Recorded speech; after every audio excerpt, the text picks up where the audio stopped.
Jaya Radha Madhava Kunja Bihari Jaya Radha Madhava Kunja Bihari Gopi Jana Vallabha Girivarada Hari Gopi Jana Vallabha Girivarada Hari Jasudanandana Rajajanarandana Jasudanandana Rajajanarandana Jamunatira Manachari Jamunatira Manachari Jarada Madhava Kunja Bihari Jarada Madhava Kunja Bihari Gopi Janava Lava Girivarada Hari Gopi Jana Vallabha Girivarada Hari Jasudanandana Rajajanarandana Jasudanandana Rajajanarandana Jamunatira Manachari Jamunatira Manachari Hare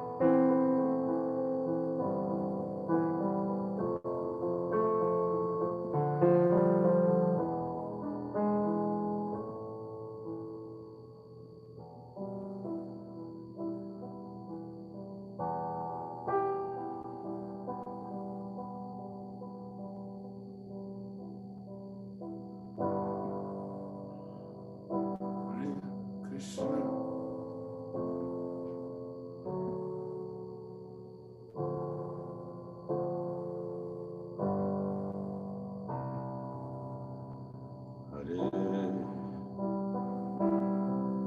Hare Krishna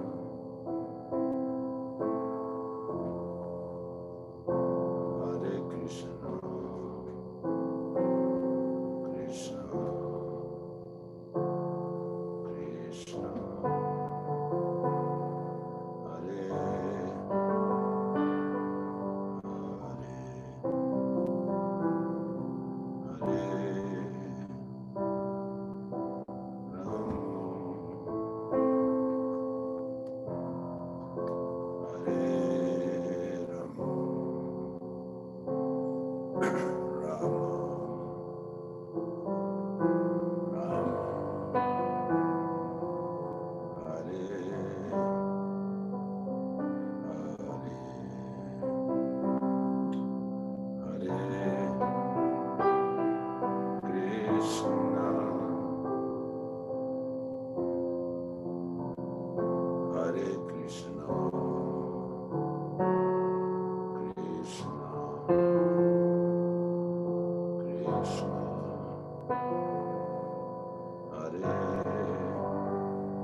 Good morning, devotees. We're reading from Srimad Bhagavatam, 4th canto, chapter 25, verse number 51. Om Namo Bhagavate Vasudevaya. Om Namo Bhagavate Vasudevaya. Om Namo Bhagavate Vasudevaya. Narayanam Namaskritya Naram Chaiva Narottamam Devim Saraswatim Vyasam Tato Jayam Udirayat Nasta Prayeshavadresu Nityam Bhagavata Sevaya Bhagavati Utamashloke Bhakti Ravavati Naistaki. So the verse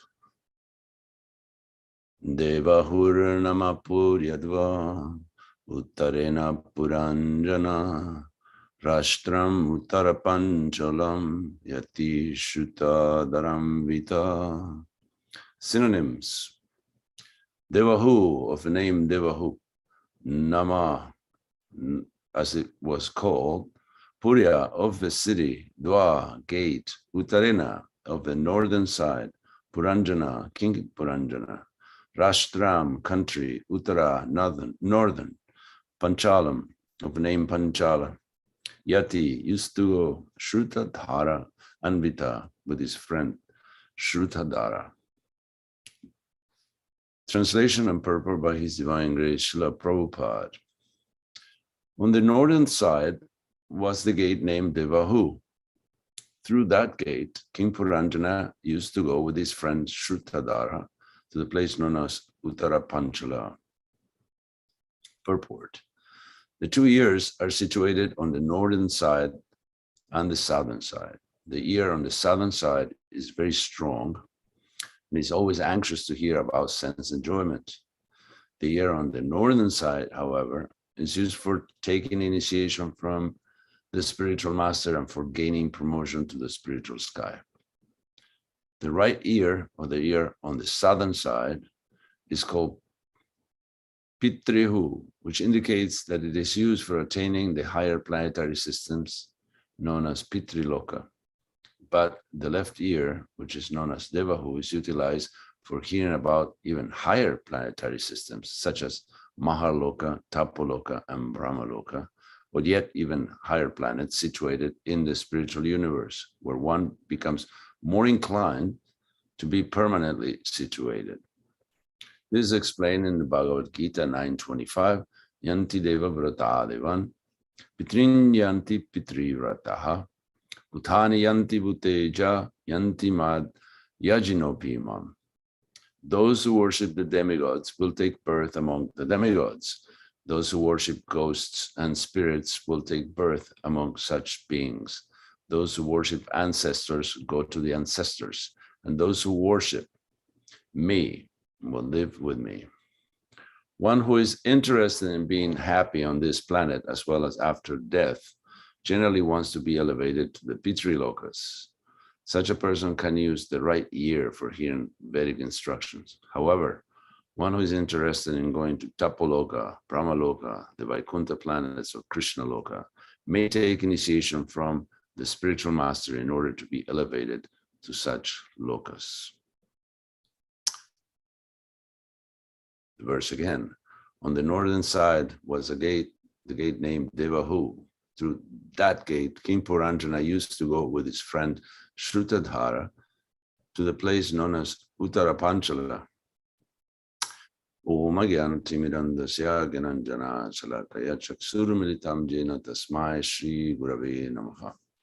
Mukham Karoti Vachalam Pangum Nagati Grim Yat Kripatamaham Bande Shri Gurundina Taranam Paramananda Maravam Shri Chaitanyam Ishwaram Vanchakalpatarubhyascha Kripa Sindhubhya Vacha Patitanam Pavanivyo Vaishnavivyo Namo Namaha. So we continue with the story, allegory, and analogy within the Bhagavatam, known as the Puranjana story, although it is just Narada Muni talking to King Prachina Varishad in an indirect way, as the king has trouble hearing. It's not that he needs to go to a specialist, it's just as simply the false ego gets in between good instruction, and we should know that. I was actually thinking that the King Puranjana story is getting on my nerves. It's been a long time. But the point is, the illustration, thank you, the illustration that we are not the bodies. So I'm not my nerves either. So if it's getting on my nerves, it's just illusion. This is, we need to, how often do we remember that we are not the bodies? We are always identifying with a part or with a function. The body includes the subtle body, the mind, the intelligence, the false ego. So we are always meditating on the body or on the mind or on the mental platform, as we call it, or the intelligence, making plans, or the false ego, how easily we get swayed and hurt by people not recognizing our supremacy over everything that we are always right. So this is the point of the story. It's reminding us over and over that we're not the body. And if we don't get it through a straight message, we have to get it through an analogy or through an allegory. The last class I gave, I was talking about the nostrils for about an hour, how they are, they draw a being into the material world. It's one of the senses. And now we hear the ears, and the ears are divided. The right ear is meant to hear about the material world, and the left ear is meant to hear about higher worlds, from Tapaloka, Brahmaloka, Satyaloka to the spiritual world, to Krishna's own planet as well. And for that, we have to take initiation from a spiritual master. Why is that we can't hear directly? Why is that we have to go through this process of initiation, finding someone, etc.? That's the way Krishna wants it. If you actually see a person that you become familiar or friendly or attracted, etc., and that person has a pet, and you talk to the person and just like the person but don't like their pet, you're not going to get very far. So we are Krishna's pets, and the spiritual master is his favorite pet. So we have to like and obey the commands. We're dealing with an entity here. Krishna is a being, is a different type of being. There's such a distance as far as hierarchy between Krishna and us that we have to go step by step. And Krishna wants us to go through someone who is an obedient son, an obedient servant, a loving person, not just a barge away. Hey, I filled up a form. I return my W-2. So where is my return? Where is this? I don't want to go through spiritual bureaucracy, but we cannot get to God directly. we have to go through the means of a spiritual master. So we shouldn't be resentful or envious or impatient. We have to actually accept the process as it is. Just like we do accept the process that in order to nourish ourselves, we have to contribute by putting food in our mouth. Yeah, we have a city of 9 gates, but none of the other gates will work. Only the mouth will do. We have to follow the process as is delineated. So Krishna explains the famous verse of the Gita, Tadvidi pranipatena pariprashnena sevaya upareksantite jnanam jnaninas tattva darshinam. Tattva is very important, this word, because it means the truth. We may speculate, we may come close, but only someone who is a witness, darshina, someone who actually is witnessing the truth, can reveal it. Just like if you read a mystery novel or a detective story, and you can't tell who done it. But if you ask the author, he knows. So Krishna is the one who delineated this program. That includes a spiritual master. Guess what? You can't rewrite the plot. This is already done. So the spiritual master is the one who is Tattvadarshi, one who sees the truth. And because of his kindness, he will reveal it. There's not this. When I was growing up in the 60s and 70s, it was very common that some guru, some bogus guru, because obviously we export bad technology to India and India exports bad gurus to us. So that there is a reciprocation there.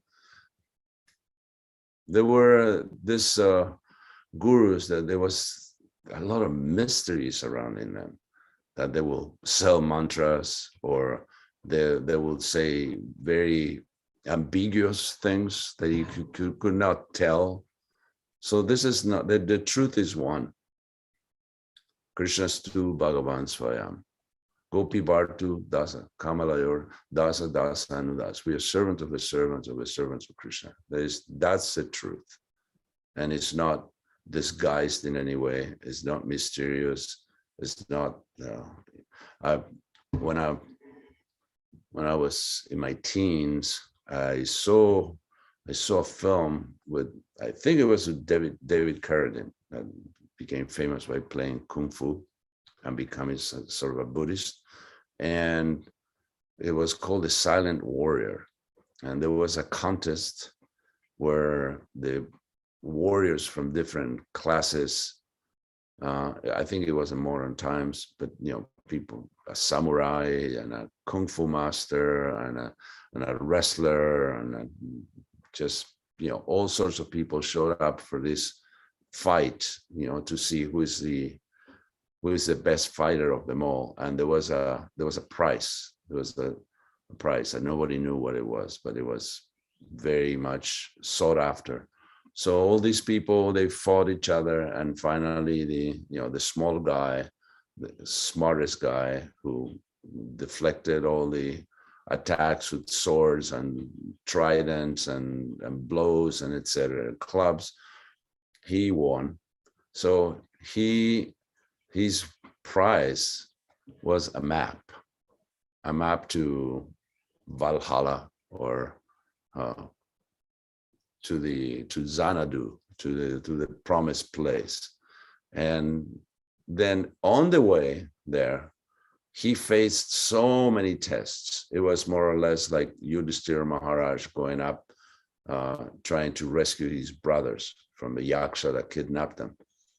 And he had to solve riddles and fight people and being attacked by supernatural beings. I mean, it was a whole movie about it. And eventually he got to this promised land, and once he was there, he was shown the book of life, the final object of desire for any living entity. So he opened the book, and there was a mirror in it. So obviously the message was incomplete, because it was like the truth was himself.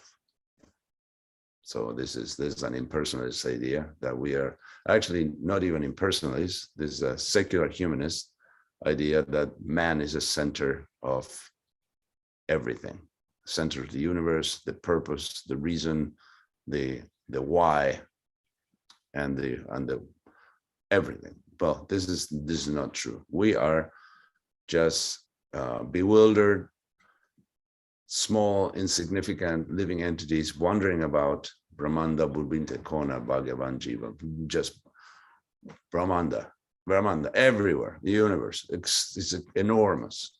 It's so large. And we are just bumping into walls here and there, going from one planet to the next, trying to figure out things. So we are not the center of anything. We are not the solution or the truth. But if we are Bhagyavan, fortunate enough, then we may meet our spiritual master in this journey and be pointed in the right direction. Just like if you ask directions, well, except for India, where it's impossible to get directions anywhere, and other places where people volunteer to give you directions, but they don't know where the place is that we are looking for. This is the directions in the material world are given by the spiritual master. This is the procedure. This is what Krishna chooses. So the ears, and in this case, the left ear, is when one gets instructions from the spiritual master, how to get out of this apparently impossible place to escape. Durga, can't move. This is the prison. This is a reformatory, if you want to call it. This is the place where we actually get reshaped into what we really are. There's a servants. We come thinking we are masters, and we have to leave by realizing that we are servants. And it takes a lot of humility, because it's a big step from realizing that you're not God, you're not even close, you're not even a small God. Like if you hear from a right ear, you may go to Pitriloka, where the ancestors are. And this is very generalized and very common among Hindus, that they do the Shraddha ceremony for their ancestors. And because they are very concerned, and they think they're going to be a family forever. But this is not such. Prabhupada explained as we are like the foam that forms when the waves in the ocean hit each other and they form some foam. So this is family. And then eventually it dissolves. Of course, if you're a bhakti practitioner, that's different. That's a different family. And yes, we are going to reunite, however, not in the same shape, and not with the same frailties and fallibilities and confusion as we have here, and with the likes and dislikes based on our materially polluted consciousness. So this is from a right ear. And if you try the left ear, then you may want to go to one of the heavenly planets. Who wouldn't want to spend millions of years enjoying like anything? Someone who actually understands the truth. That's why we need to approach a spiritual master. The truth is, we're not going to be able to enjoy, even if it's like a dream. It's basically like a dream. And our attitude, or the attitude of those going to the heavenly planets, is the attitude of someone who is having a good dream and is very disappointed when they wake up, because they realize that they cannot go back to the dream. and it's just a dream. It's just an ephemeral thing.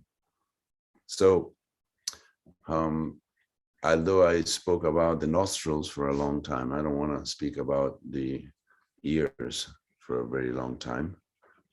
And I want to deliver what I promised last time when I talked to Amarendra Prabhu, the lawyer, not the storyteller, the Leela Wala.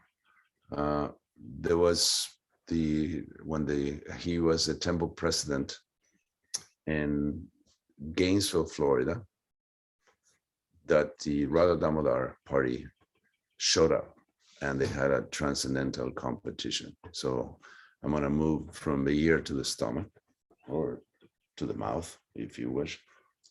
I'm going to read from this book. It's written by Tama Krishna Goswami, who very kindly signed the book for me a long time ago when it came out.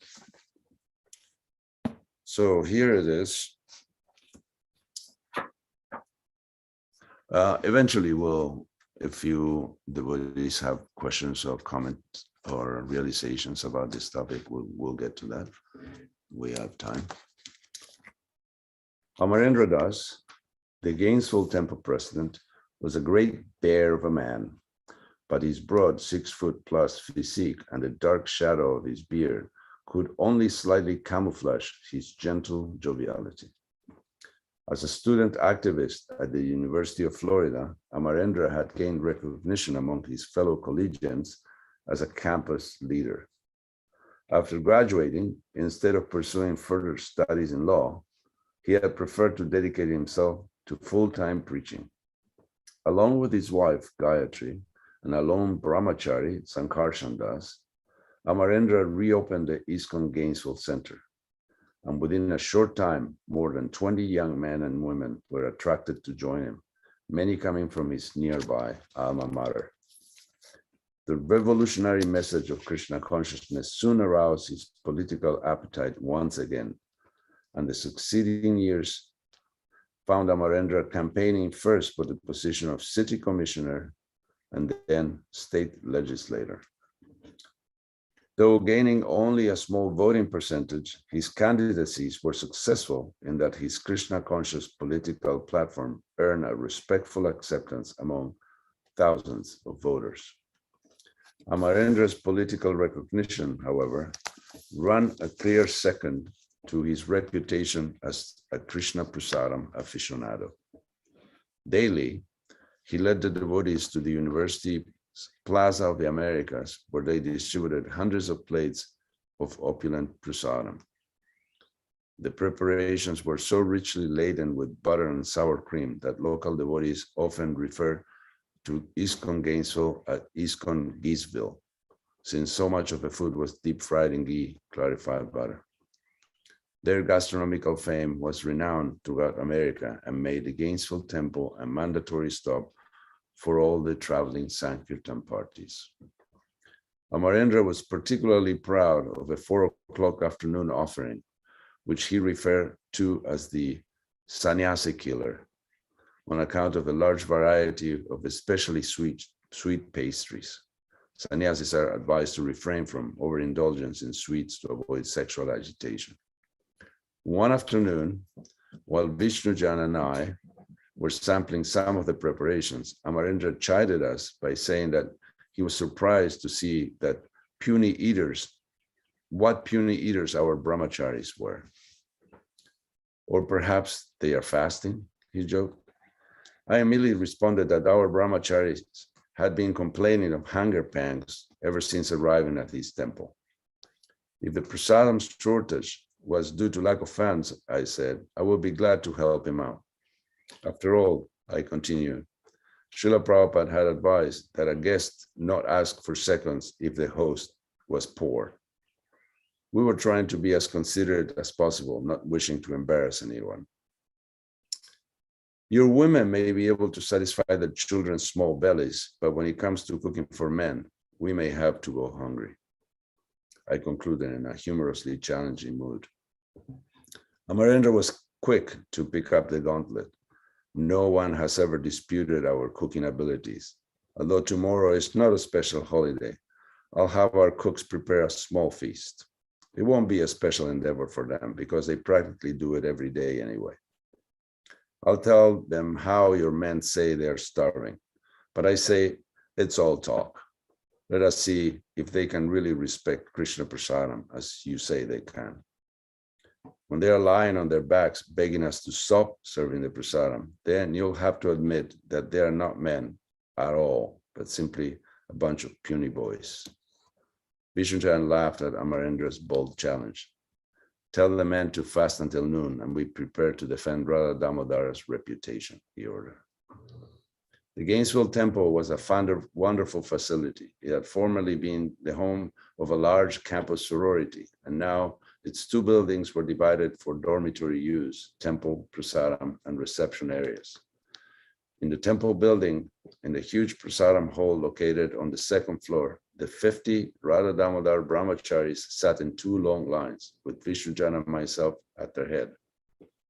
The men were in a festive mood, enjoying the day-long respite, and were joking with each other in friendly camaraderie, which reminded me of a popular tale of Robin Hood and his merry men. They began to thump the wooden floor. Prasadam, prasadam, we want prasadam. Amarendra's met his match, I said, turning to Vishnujan. He probably left town knowing that he would be defeated. Don't underestimate Amarendra, Vishnujana warned. He's not one to be easily beaten. And no sooner had he pronounced these words when Amarendra emerged through the doors, holding a huge platter of prasadam, followed by no less than 10 more temple devotees, each bearing a similarly immense tray. Amid loud cheers of appreciation, they moved carefully between the two lines, displaying to all the brahmacharis the enormous quantities of prasadam which they will have to consume. Wait a minute, I shouted above the roar. Where is Yogesha Chandra? He's already started downstairs, replied Amarendra a bit nervously. I ran over and looked down the stairs to see Yogesha Chandra leaning against the balustrade with a 1-gallon bucket of sweet rice tipped to his mouth. Don't worry about me, Maharaj. I'm just getting warmed up. When I ran back to the man, Amarendra had his assistant had already begun to serve. They had supplied each brahmachari with 3 paper plates as well as 6 styrofoam cups. Those were the pre-echo days. There were 2 large trays with puris and chapatis stacked so high that they resembled multiple leaning towers of Pisa. Another 2 platters had rice of 2 varieties, saffron and fancy, garnished with raisins and cashews.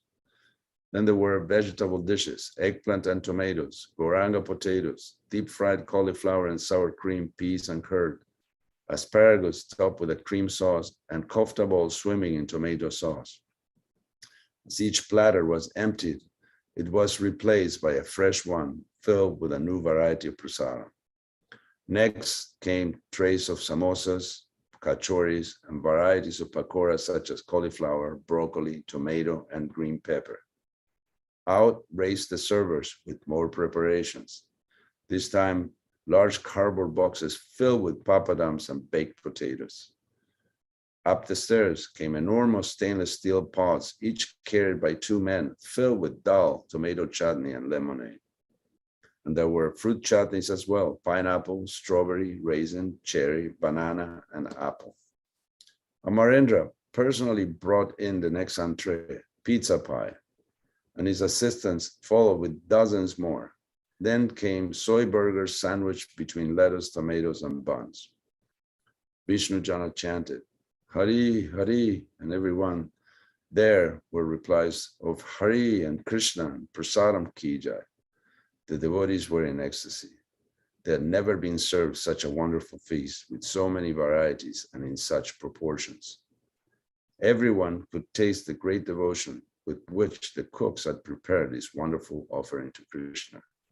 The atmosphere created by Amarendra and his devotees was so friendly and warm that everyone felt as if he were sitting in the spiritual world, and the same satisfaction was shared even by those serving prasadam.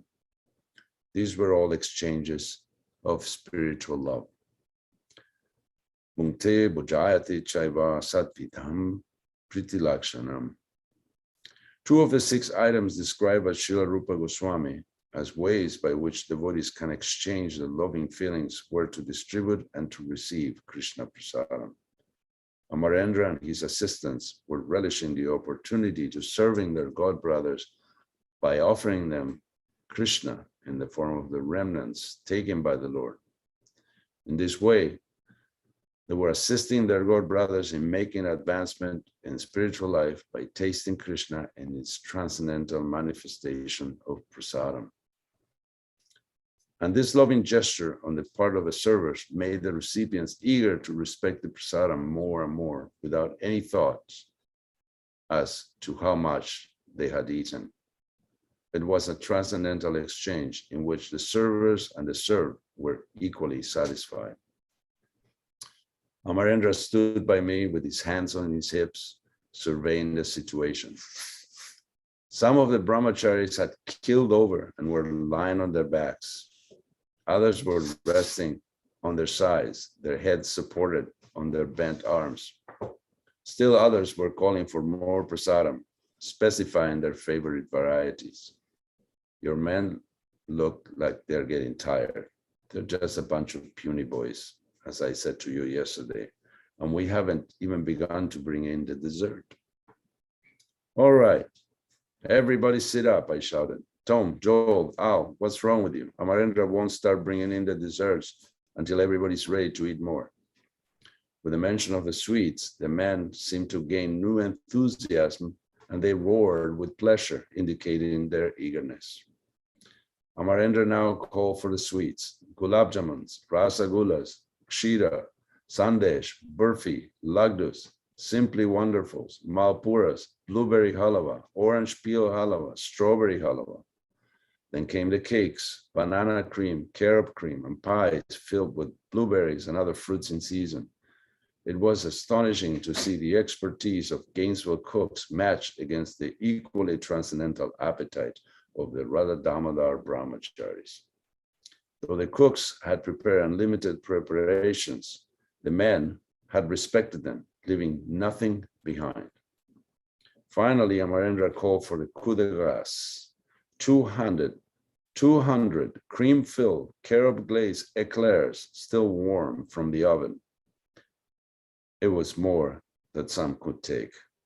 Already many were lying on the floor, stuffed with prasadam to their necks. I spurred the men on, requesting that they had to finish every single eclair. Amarendra was astounded.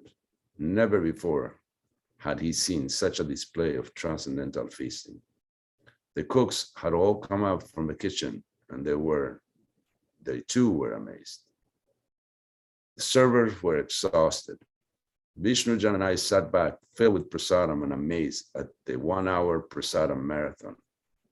All the men were completely intoxicated by taking so much prasadam. You're the winner, Amarendra admitted in happy defeat. No, you're the winner, I said with similar appreciation. We're all winners, said Vishnujan judiciously and triumphantly, holding up both of our hands in victory while everyone cheered in full approval. So that's the story I wanted to Amarendra to tell, but we didn't have time when he was speaking. So going back to the ears, although I just spoke about the mouth, this is the description that we hear from a Bhagavatam on an allegory of how to finally detach ourselves, understand the difference, the dichotomy that we suffer throughout our entire life, that we think we are the bodies, whether it's this body or that body. We are attracted to our own bodies, attracted to other bodies, and we make the Gordian knot even tighter. The network becomes extended and is very difficult to get out. So that's why we need to hear from the left ear, from instruction of a spiritual master, so we can cut this knot of attachment that we are so convinced that is our life. And just like even Indra, the king of heaven, had trouble leaving his body when he was given the body of a pig as a result of his offenses. He could not regain composure. He could not understand why Lord Brahma will ask him to go back, manage the heavens. He said, but I'm happy. I have my own pig's eye, I have my family. It's wonderful here. So we are, however, whatever life we are having, and even those who have no life, even those who are homeless, living in a terrible place like New York City, they actually are attached to their own supermarket cart full of junk that they carry around, and the pieces of cardboard that serve as his bed and house. So it's very difficult to cut this knot of attachment to the world, attachment to the body, attachment to the family, attachment to the country. This is all isms that come with the territory, and they're very hard to give up. That's why we need help. And help comes in the form of a guru who will actually sever this connection and awaken us to our real life, however pleasant or distressful this dream is. It's not our life. Okay, so we can stop here. Any questions or comments?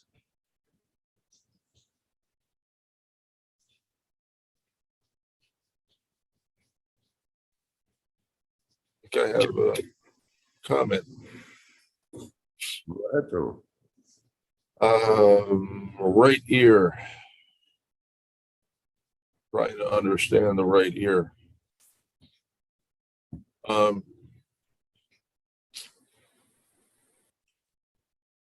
Said that all the holy tirthas reside in the right ear. So engaged in doing something muchi, evacuating and so on, the Brahmins will take their upavita, their thread, and place that over the right ear, because it remains always pure by doing so.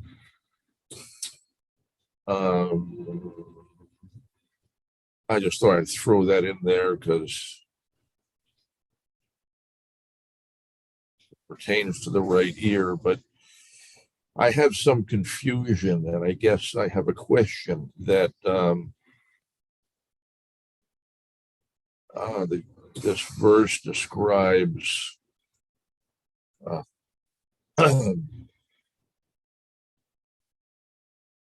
we are hearing through the left ear for hearing about higher planetary systems, but for still higher planetary systems, we hear through the right ear? Left ear. Left ear. Okay, so we're still with the left ear, and then the right ear.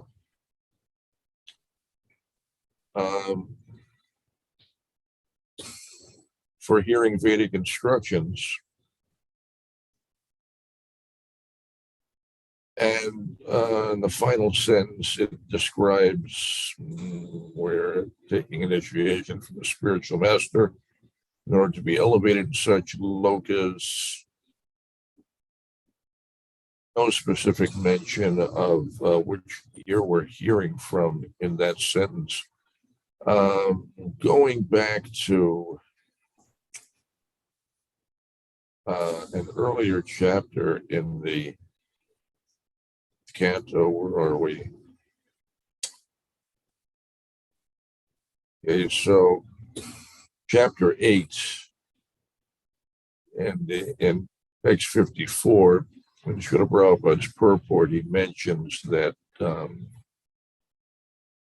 the prescribed rules, as stated here by Narada Muni, are that one should accept the mantra through a bona fide spiritual master and hear the mantra in the right ear. So now,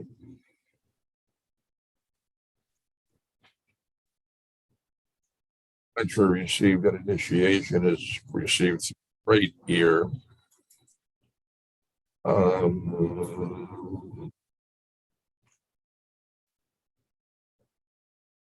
And consistent with that, there are, I was just looking around through the database, there's like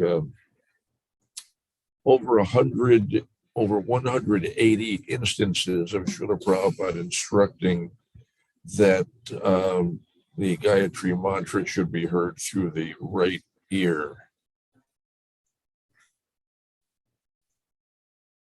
I'm losing track of what my question was. Well, it seems to be a contradiction, right? That is said that the instructions from a guru should be heard from a left ear, but the Gayatri mantra should be heard through the right ear, and the Brahman thread, the Upavita, should be wrapped around the right ear. So which one is it? I can tell you that I'm not an ENT spiritual ENT specialist, but when someone speaks through your either they speak to your right ear or left ear, the other ear is also hearing. So I'm not sure how you can hear through one ear. And when you're breathing, they said also that in nostrils, that the right nostril is the hot air and the left nostril is the cold air. And that's why the famous LSD, left side duty, when the devotees after eating prasadam lay down on their left side, is to free the right nostril so the hot air increases the digestive power.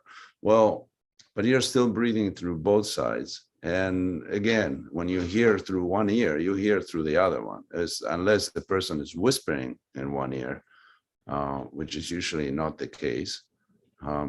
I think, again, I'm not a specialist, but I would say that both ears are paying attention and hearing the same message. So whether it goes one ear or the other one, it goes through both of them. I don't know what your question was, but Neither do I. I guess I'm just trying to make sense out of all this. And the purport just doesn't really, somehow it's just not sinking in. It just seems well, I was saying that there were no mysteries in Krishna consciousness, that like in other pseudo gurus is all about mystery, because I have something that you don't have and you have to pay for it and you have to come to me for that. I was saying in Krishna consciousness there are no mysteries, but I guess I was wrong. This is a mystery to me. I don't know which one is the right in the sense of a correct ear to hear from. And I think this is all superseded by the fact that bhakti yogis don't take this basically these instructions, like when Prabhupada was told, I can't remember who it was, that there were so many, by everybody, there were so many rules and regulations. And Prabhupada said, if I tell you all the rules and regulations, you will faint. Like if you read some of the books of the Goswamis, can't remember, Gopal Bhatta, what was the book that he wrote? Hari Bhakti Vilas. And if you read Hari Bhakti Vilas, and it's just, you can really walk 12 steps without making an offense, that there's so many things to remember and to do for purification. But I guess this is a caveat, this is the exception for bhakti yogi, especially ourselves. With, we are bhakti yogis by default, by mercy, that we were given this concession that we just chant Hare Krishna, follow the principles, and you'll be fine. Everything will come into place. We are not in any way inclined or suggested to be ritualistic in any way. So I think these instructions, like you can see in the Bhagavatam, there are instructions for everybody, not just for Vaishnavas, not just for modern bhakti yogis. And for example, when Narada Muni advised Dhruva Maharaj on his way to practice austerity, he said, that you're just a kid, just forget about it. This doesn't make any sense. It has no importance, won't have any, won't affect your life in any way. And Dhruva Maharaj recognized, oh yeah, this is good instruction, but not for me. He said, I'm a kshatriya. You're giving instruction to a Brahman, and that I am not. So even Dhruva Maharaj said, I do recognize that this is good instruction, but it's not meant for me.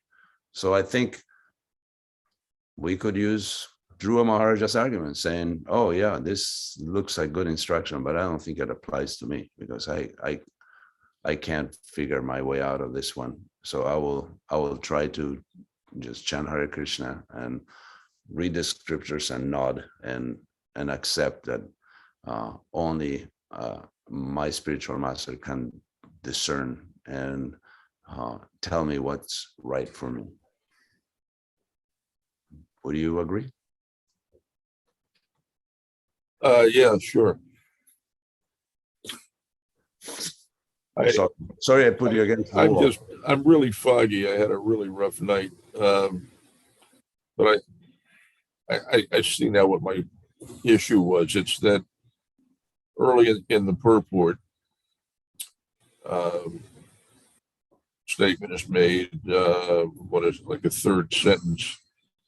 The ear on the northern side, however, is used for taking initiation from the spiritual master and for gaining promotion to the spiritual sky. So this seems like a contradiction, because we receive the Gayatri Mantra through the right ear, and here it said taking initiation from the ear on the northern side, which is the left ear. That was my issue, an apparent contradiction, and I couldn't make sense out of it. I wouldn't lose sleep over it. I think we're fine. I'll tell you something. I was reading a book called The Saints of Braj by Dr. Obiel Kapoor, godbrother of Srila Prabhupada. And there's so much improbability and implausibility in the book as these saints of Raja that I never heard about. Just some Babajis that go up, down 200 years ago and so on. They have some far-fetched stories and some incredible mystical displays and darshans, and goodness gracious, it's like almost you have to suspend your disbelief when you read the book. But the point is that when I read it, I was incredibly inspired. That it didn't require my rational mind to intervene and participate in this reading at all. That I actually was inspired. I didn't care if this was a work of fiction or not. I just read it, and the fervor and the devotion and the incredible display of bhakti was overwhelming above anything else. Anything else. It was quite an experience, because usually my mind doesn't work that way. I need to process things. Is this real? But in that case, it just threw it out the window. I didn't really care if it was a completely made up story or not. And there were many of them. So I think we should take some of the things that we see that we cannot really put together, and instead of just being puzzled about it, just say, fine, I can live with this. This is not affecting my life. It's not affecting my performance of devotional service. This is for someone else perhaps to figure it out. And even if the puzzle is solved, still doesn't change anything, at least in my life. Still, Krishna is God. Prabhupada is his bona fide representative, and bhakti is the process, and the Gita is right, and Bhagavatam is wonderful, and the devotees are incredible, and prasadam is the only way to eat, etc., etc. All the fundamentals are still there. So this, and this, in my case, this doesn't at all change me, even if I see apparent contradictions. There's nothing for me there that will change me, as the famous phrase of Madhavendra Puri, who said that that people may call him, these brothers may call him crazy, and he's the Mammonites thinks he's mad after. Everybody thinks he's in illusion. Everybody thinks he's doing something wrong. But that doesn't change his determination to serve the lotus feet of Govinda, even though he feels totally incapable of doing that. So I really feel like that you can throw all the contradictions at me, and still, even though I feel incapable of practicing devotional service, still my mind is already made up. I won't change. You can keep throwing stuff that I can't understand, and still I will continue to chant, and I will continue to read these books, because that's my life. My life is not meant to solve puzzles, apparently. All right, we're 2 minutes away from greeting the deities, so I will beg your permission to leave now, and I apologize if I offended anyone or if I said the wrong thing, but that is, I try with all the sincerity in my heart to deliver this message that obviously I'm not qualified to deliver. All right, thank you, devotees. All glories to Srila Prabhupada. Grant Raj Srimad Bhagavatam ki jai.